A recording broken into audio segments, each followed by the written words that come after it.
सबसे बड़ी बात जो है ना 1947 को कौन सा मुल्क आजाद हुआ और कौन पैदा हुआ, इसके ऊपर भी आज मैंने डिटेल से आपको सारा कुछ बता देना है और बड़ा मजा आएगा। अपने आप में एक रिकॉर्ड लगाया, 2400 मीटर का तिरंगा जो है लहराया उन्होंने। 2400 मीटर की रैली थी, उसके ऊपर तिरंगा था, तो एक बहुत बड़ा और बड़ा खूबसूरत जो है ना रिकॉर्ड उनका ये बना।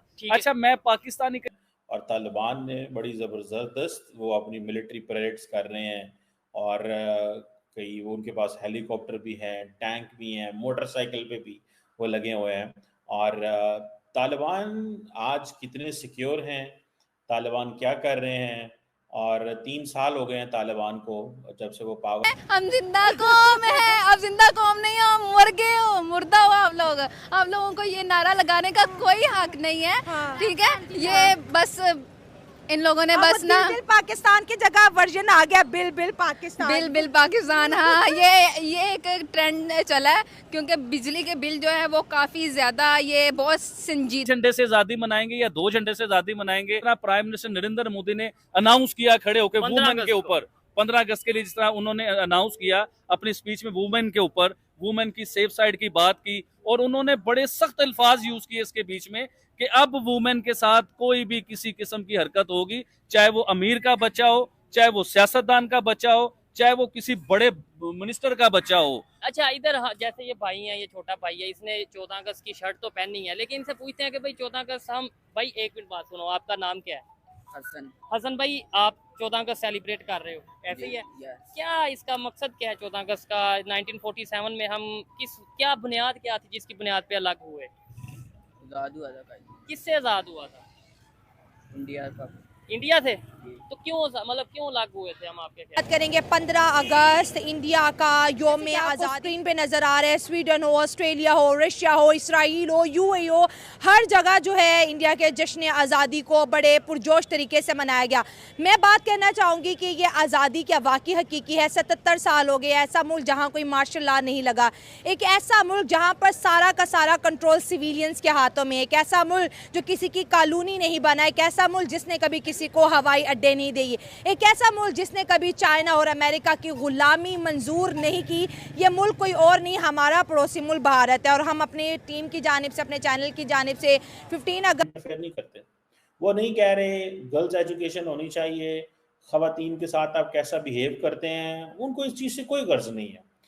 रशियंस को और चाइनीज़ को और इंडियंस को इस चीज़ से गर्ज है कि क्या उनका नेशनल इंटरेस्ट प्रोटेक्ट हो रहा है कि नहीं हो रहा। अमेरिकन यूरोपियंस आते हैं, वो कहते हैं भाईजान खवातीन की तालीम, वुमेन राइट्स, ये लोगों को मारो ना, आज़ादी दो, ये करो, वो कहते हैं नहीं नहीं नहीं, ये हमने नहीं करना। So Indians, American, Indians, Russians and Chinese, they have one interest, economic interest. India का जरा ज़्यादा इंटरेस्ट, क्योंकि इंडिया ये एक इस्लामिक मुल्क है, अफगानिस्तान। और माजी में आप चले जाएं, जब इंडिया नॉर्दर्न अलायंस को बहुत सपोर्ट करता था 90s में, और पाकिस्तान तालिबान के साथ था, तो इंडिया वहाँ जा ही नहीं सकता था। लेकिन जब अफगान तालिबान जो है उनकी हुकूमत चली गई और उसका हामिद करज़ई को इंस्टॉल कर दिया अमेरिका ने बोन प्रोसेस के बाद, तो उसके बाद जो है वो सारे का सारा इंडिया की जो पेनिट्रेशन दोबारा हो गई, और अभी फिर इंडिया की पेनिट्रेशन है। तो इंडिया ने उस पेनिट्रेशन को अच्छे तरीके से वो डायलॉग कर रहे हैं, इंगेज कर रहे हैं। और अफगान तालिबान कतर जा के दुनिया से डील कर करके, यूएई टर्की से डील कर करके अब वो डिप्लोमेट हो गए हैं। उनको पता है कि हर एक दुनिया के मुल्क के साथ बात करनी है। वहाँ वो किसी को इंटरनली मामलात में नहीं कुछ कहते, वो कहते हैं हाँ कारोबार करना है आओ करो, लेकिन हमारे घरों में नहीं आना, हमारी फैमिलीज, वुमेन, खवातीन, इधर किसी को नहीं पूछना, हाँ मर्द मर्दों तक ताल्लुक रखो, जो एक कल्चर है वहाँ पे तो उन्होंने रखा हुआ है। सो इंडिया के और चाइना और रशिया के ये इंटरेस्ट है, इकोनॉमिक इंटरेस्ट। हाँ, इंडिया एक और बात भी करता है कि जो वहाँ पे माइनॉरिटीज हैं उनकी, ये इंडिया की फॉरेन पॉलिसी के अंदर उन्होंने तो आज ऐलान कर दिया कि हम जंगों की तरफ नहीं आएंगे।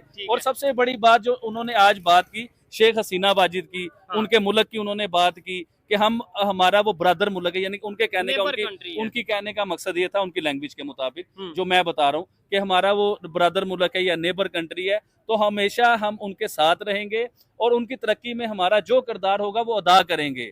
अच्छा, सबसे बड़ी बात बताता हूँ शेख हसीना वाजिद की। यकीन करें कि हिंदुस्तान ने शेख हसीना वाजिद की जान बचाई है। किन से जान बचाई है? इनके अपने लोगों से। शेख हसीना वाजिद, अमेरिका से मेरे ख्याल से जान, मैं बताता हूँ जी, अमेरिका की तरफ भी आता हूँ। शेख हसीना वाजिद आज बांग्लादेश में होती, या इन्हें कत्ल कर दिया गया होता, या इन्हें फांसी की सजा दे दी गई होती, या इन्हें इस टाइम जेल में होते, या बहुत बड़े मुकदमों में 400-500 इनके ऊपर मुकदमे हुए होते, वो लड़ रही होती। तो शेख हसीना वाजिद की जो है जान बचाई है हिंदुस्तान ने, कि उन्होंने अपने मुल्क में ठहराया, अपने मुल्क में रखा। और अमेरिका जो है जिससे दुश्मनी लेता है ना, उसका हाल होता है इमरान खान जैसा। मतलब ये जो इमरान खान साहब कहते हैं कि अमेरिका की वजह से मेरी गवर्नमेंट गई, ना सिर्फ गवर्नमेंट गई, अभी तक जो वो मुश्किलात जेल का में ही सामना है। कर रहे हैं। तो उसी तरह ही जो है ना शेख हसीना वाजिद, अमेरिका उन्हें कभी भी ना छोड़ता, अपने ही लोगों से मरवा देता। हिस्ट्री गवाह है भुट्टो के साथ क्या हुआ, ये चीजें आपको आइडिया है कि उनके अपने जो शेख हसीना वाजिद के वालिद हैं उनके साथ क्या हुआ, हिस्ट्री गवाह है। जो अमेरिका से पंगा लेता है उनके हालात बुरे हो जाते हैं और वो मौत की तरफ जाते हैं। ठीक हो गया। अच्छा, मैं भी यहाँ पे 3-4 चीजें डिस्कस करना चाहूंगा। एक तो कश्मीर को लेके नो डाउट देखें, हमें तो बुक्स में भी, स्कूल हो, कॉलेज हो, यूनिवर्सिटी हो, कोई जलसा हो, कोई जुलूस हो, कोई रैली हो, हमें ये बताया जाता है कश्मीरियों से बड़ी मोहब्बत है। एज ए ह्यूमन बीइंग मुझे भी कश्मीरियों से बड़ी मोहब्बत है, लेकिन हम देखें कि यहाँ पे 2 फ्लैग हैं, एक कश्मीर का अपना फ्लैग है पाकिस्तान साइड कश्मीर में, और एक पाकिस्तान का फ्लैग लहराता है, जबकि वहाँ पे सिर्फ एक ही फ्लैग है, इंडिया का फ्लैग, जो कि पूरे भारत में लहराता है। कश्मीर हो या फिर कन्याकुमारी हो या फिर दिल्ली हो या बम्बई हो, कोई भी उनका एरिया हो, कोई भी स्टेट हो, ये चीजें हमें देखने को मिलती हैं कि यूनिटी, मतलब आबिद भाई इधर से यूनिटी का पता चलता है ना, कि हमारे इधर तो बलोचिस्तान में, अब ये इसके ऊपर भी कुछ लोगों को शायद बुरा लगेगा, खैबर पख्तूनख्वान की जो है ना एक वजीर नहीं MNA है, तो कल पुलिस के साथ उनके झगड़े वीडियो बड़ी वायरल हुई है। उन्होंने पाकिस्तान का झंडा पकड़ा हुआ है और पुलिस जो है ना उनसे झंडा छीन रही है, या कोई वो कह रहे दूर हो जाओ, मुझसे दूर होके खड़े हो, मैंने पाकिस्तान का झंडा पकड़ा हुआ है, मेरे हाथ में पाकिस्तान का झंडा है। तो पाकिस्तान में झंडे के ऊपर भी बड़े मामलात हैं, क्योंकि इमरान खान साहब का कोई किसी किस्म का फ्लैग नहीं निकाल सकता। ठीक है। अच्छा आबिद भाई, पाकिस्तान को अलग होना, आजाद कह लें, अलग होना कह लें, कुछ भी कह लें, 1947 में पाकिस्तान बना, मकसद क्या था? मुझे 4 से 5 मकसद बताएं कि यार ये मकसद थे, तो फिर मैं आगे आपसे भी बात। सबसे बड़ी बात मैं बताना ये चाहूंगा कि जब 1947 में कायद साहब ने कैंपेन शुरू की ना पाकिस्तान की, नहीं कैंपेन तो बहुत पहले से थी, जब उनको ये हुआ कि पाकिस्तान अब अलग होगा। कैंपेन ये थी कि हम मुसलमानों की एक अलग रियासत बनाएंगे, उसमें वो मुसलमानों का मुल्क होगा, दीन के मुताबिक चलेगा सारा मुल्क, इस्लामिक कानून नाफिज होगा, पूरी दुनिया में जो है ना मुसलमानों का एक नाम होगा और मुसलमान होंगे। लेकिन मैं पूछना ये चाहता हूँ, अपने दिल पे हाथ रख के बताइए, हो गया ना, हमें आदत, हम ढीठ हो गए हुए हैं, वो सीन है। शबाशी वाली बात आ गई, भिखारी नहीं हूँ लेकिन मांगना मजबूरी है। मांगना मजबूरी है, क्योंकि हम अपने लिए नहीं मांगते, हम अपनों के लिए मांगते हैं। आज़ादी नहीं है। ठीक है, हम आज़ाद तो हो गए, लेकिन हमें ना आज़ादी सही हकीकी में मिली नहीं। अब कल देखा आपने पुलिस कितनी थी, पुलिस की नफरी लगाई हुई थी, ट्रैफिक वार्डन थे, जो लोग थे मना रहे थे, 14 थे, डंडे बरसाए जाते। किस मुल्क में ऐसा जश्न मनाया जाता है? बिल्कुल कोई मुल्क में नहीं मनाया जाता। हमारे मुल्क में ये बीमारी है, कोई भी चीज़ होती है वो सियासत के नज़र हो जाती है, उसमें मामला बन जाता। ट्रैफिक वार्डन थे, ट्रैफिक वार्डन यकीन जाने लोग चलान कर रहे थे, चलान पे चलान लोगों किए जाए, जो लोग सेलिब्रेट कर रहे थे सड़कों पे लड़के। कोई आज़ादी नहीं है। उधर पुलिस ने जनाब जी PTI वालों पे डंडे बरसा रही है, दूसरों पे डंडे बरसा रही है। तो हमारे पकड़ के गाड़ियों में फेंक रही है, जैसे वो कहते हैं ना चोरी का माल हो। हाँ, ऐसे बिल्कुल ऐसे ही पकड़ रही। बहुत से लोग हैं जिनकी FIR हुई हैं, मरी में हुई हैं, लाहौर में बहुत ज़्यादा हुई हैं। तो हमारी यहाँ क्या दिखा रहे हैं दुनिया को?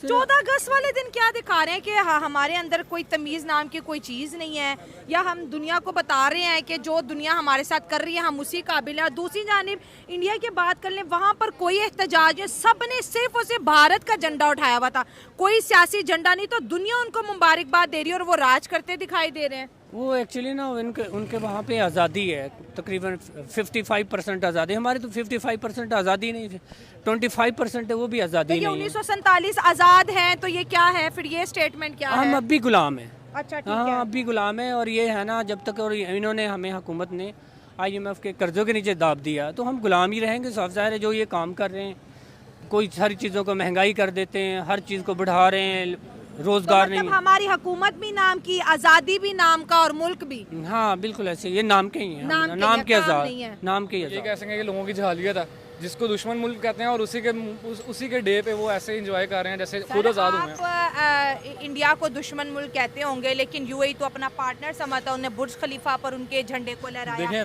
अमेरिका देख ले, अमेरिका और इंडिया की बड़ी अच्छी रिलेशनशिप है। इसराइल तो इंडिया को बेहतरीन दोस्त कहता है। रशिया आप देखें इतनी स्ट्रॉन्ग, उनकी तो दोस्तें ही बहुत हैं। देखें पाकिस्तान तो नहीं ना कहता, हम लोग तो पाकिस्तान में, हाँ, इंडिया तो कहता होगा। अपना और उनका मुवाजना कर लेना। 1947 में हमारा मुल्क बना, वो आज़ाद हुए, आज वो दुनिया की सबसे बड़ी जमहूरियत बन के उभरे हैं, जिनके साथ हर कोई ताल्लुक रखना चाहता है, और एक हम तनहा अकेले। हमारे हुक्मरान नहीं अच्छे। अब बात हुक्मरानों पे आ गई है। हाँ ना, इमरान खान साहब के सिवाय हमारे हुक्मरान नहीं अच्छे, और उनको वो लोग छोड़ते नहीं हैं। अच्छे